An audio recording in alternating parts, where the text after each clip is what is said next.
Har oy tomoq og'rishi oddiy holatmi? Yo'q, bu normal holat emas. Tomoq og'rig'ini birinchi sabablaridan biri bu xronik, ya'ni surunkali tonzilit hisoblanadi.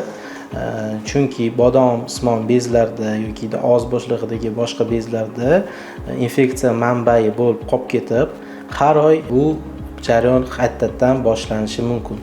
Ya'ni buni o'zini belgilari bor.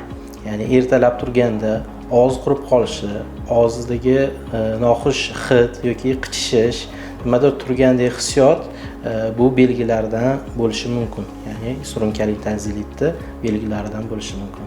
Lekin sabab har doim tomoqdan bo'lmaydi. Oshqozon ichak sistemasida ham o'zgarishlar bo'lsa, ya'ni oshqozonning ichida kislotность degan, ya'ni kislotani miqdorining ko'payib ketishi refluksga olib kelishi mumkin. Bu ham bir sabab bo'lishi mumkin. Buni sababini bilish uchun bir nechta tekshiruvlardan o'tish kerak. Buning uchun shifokor ko'rigiga kelish kerak. Sababi topilgandan keyin davolash usullari ham oson va tez bo'ladi.